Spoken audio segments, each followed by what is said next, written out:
Hello, peoples, and welcome back to another episode of Esoterica Cinema, the podcast where we take films from the cinematic multiverse and discuss the hell out of them. I am your host with the most ghosts, Ryan Siebold, coming at you with another I Got 5 on It 5-minute mini review. Today's film asks the question, are you a barbarian or a barbariant? That's right, we're talking about the film that, as of this recording, is still in movie theaters, Barbarian from 2022. It's the directorial debut of Zach Cregger, who some of you might remember from the Whitest Kids You Know sketch comedy troupe, and stars Georgina Campbell, Bill Skarsgård, and Justin Long. Google has this summarized as, a young woman discovers the rental home she booked is already occupied by a stranger. Against her better judgment, she decides to spend the night, but soon discovers there's more to fear than just an unexpected house guest. Now, many of the gushing reviews of this film are suggesting that you go into this movie blind, without seeing trailers, without seeing any spoilers. But to really talk about this film, I'm gonna have to get into some mild spoilers. So I just wanted to give a disclaimer up front.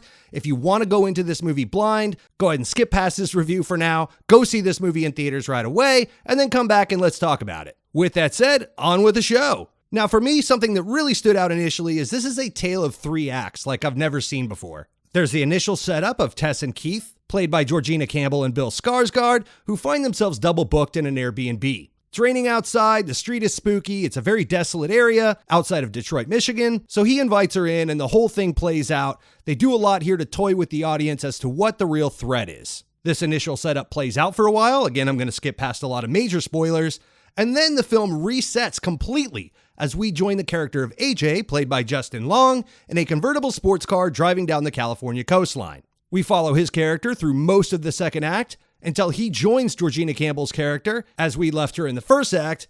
They come together, and then the film resets entirely all over again to reveal the whole backstory of the initial homeowner of the Airbnb, and it kind of like fills in a lot of the gaps plot-wise and gets us back to present day where the whole conclusion lays out in its gory finale. It was a bit of an odd experience to jump back and forth like that. Director Cregger was quoted as saying the structure of the script kept this from being made for 2 years, but felt it's what made the film feel special. And I tend to agree. In today's horror marketplace, it's gotta be a challenge to bring the audience something new and original, and this was exactly that. The breakup of the acts like that gave me as the audience a bit of a release and pressure and a break from the suspense, and it let the story play out in a fairly unique way without huge exposition dumps, which I actually really appreciated. With the exception of some scenes shot in downtown Detroit, the entirety of this film was shot in Bulgaria, which for a first-time director had to be a little intimidating. It's my understanding that the director and the DP were the only American crew on set. Everyone else was from that backlot or from that studio hired by the line producer. Now, they originally planned to shoot this on a backlot at a pretty famous studio there in Bulgaria, but then opted to build the entire set on a local farm. So all the scenes you see shot on the street, the desolated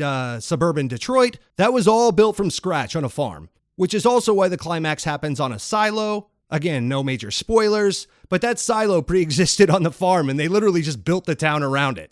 All the tunnels and basement scenes also were all built in Bulgaria as sets. So they dug those tunnels and built that staircase and all of the stuff that happens downstairs, all that craziness, that was all the soundstage in Bulgaria. Pretty much everything in this film was created for this film, shot over 5 weeks, which is fairly impressive for a first-time director to have to deal with that in a foreign country. Good on him. Now, there were a few things from the crew list that really stood out to me. First is the cinematography, done by a guy named Zach Cregger. Zach shot a black and white film a few years ago called The Eyes of My Mother that got some nominations at the Independent Spirit Awards, among some other things. I really want to go see this film. I actually watched a trailer for it. It looks pretty impressive. But yeah, the cinematography for this film was bonkers. Cooperstein said his inspiration was to be Fincher upstairs and Raimi downstairs. This is reflected in the camera movement, action pieces, etc. This whole film was shot on a Sony Venice for its low light capabilities, which allowed the tunnel scenes downstairs to not be lit except for flashlights. He said they tested lighting those tunnels and it just didn't look right, so the whole thing is done downstairs with just the flashlights that are held by Georgina Campbell and Justin Long's characters as they progress through these horrifying tunnels of nightmare fuel. Now, what he means by that is Fincher upstairs is all shot very methodical. It's done like a whodunit. The suspense builds up there. That's where the tension happens. You're never quite sure who the bad guy is or what's going on. It's all very disorienting. And then downstairs is Raimi. So that's where the bonker shit happens. Those are fast camera movements, fast edits, and that's where we could release the tension and let the madness happen, which is fantastic stuff. One of the other crew members that stood out to me is the music composition done by a woman named Anna Drubick. Drubick has previously scored Scary Stories to Tell in the Dark and a couple of the Fear Street installments from Netflix, which I have not yet seen and I want to get to. I've heard pretty good things about them. I'm disappointed I can't find this score online yet. I hope it does get a release because I want to go back and listen. I remember the music being something that I really, really loved to build the tension and the suspense of this film. That's a horror staple, right? If you watch any of the scariest movies you could imagine, mute them. They immediately lose a lot of their tension. The music does a lot to drive that. But yeah, this is something I definitely noticed as I was watching the film, is that I was also listening to the film. Also, glad to see a woman crushing in a male-dominated field of music composition. You think of John Williams, Hans Zimmer, Danny Elfman, Howard Shore, Michael Giacchino, on and on and on. It is a male-dominated field. I challenge you to think of a major woman music composer that's doing mainstream cinema today, and this woman's got the #1 movie in the box office. So good on her. I'll be following her career, and I hope she goes places. Now, speaking of women, one thing that stood out to me is that this is a film from the woman's gaze. Director Cregger is quoted as saying that he started the script exploring subtle red flags for women that men don't have to consider. The way the film opens with Skarsgård's character inviting Campbell's character into the home that they're double booked in and providing awkward acts of kindness, like helping her with her luggage, telling her she has a pretty name, offering to make her tea, then splitting wine with her, etc., etc. There are this whole list of actions that if it were two men playing out in this scene, I would say that it wouldn't really be as tense, but because it's told from the woman's point of view, most of the movie does stay with Georgina Campbell's character. She is our protagonist throughout the film, and I think Cregger did a bang-up job of telling this from the woman's point of view. This all plays out throughout the first act, keeping the viewer disoriented as to what the real threat is, if it's Skarsgård or something else entirely, and it keeps our Tess character on her back foot. So you as the viewer are never really sure where the threat's coming from or what to be scared of until they do the reveal of Frank and give the backstory of the house and the neighborhood and what's really going on here.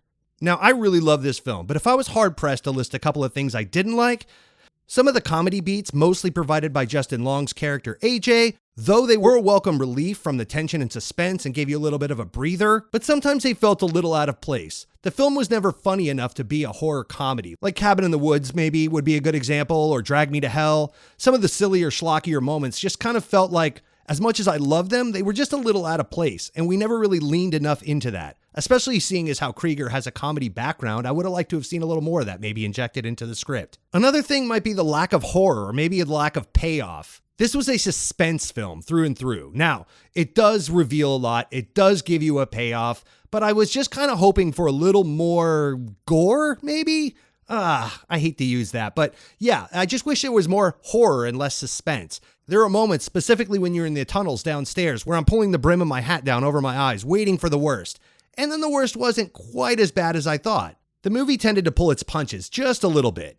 But in the good column is everything else. I love the suspense. The music and cinematography built all that up wonderfully. The performances and acting were just phenomenal. And lastly, in the good column, I'll say something that we mentioned quite a bit on this show, and that's the pacing of this film, which is delivered in spades by editor Joe Murphy, which I believe to be one of the only other Western Cinema crew members. Joe Murphy crushed it. This movie sits at 1 hour and 47 minutes, which for a movie of this caliber is the perfect amount of time for me. My 3 adjectives are nail-biter. For all the reasons I said, I love the suspense of this film. This was a suspense horror. Suspense first. It kept me on the edge of my seat throughout. I was disoriented. I never really knew what was going on until they wanted me to.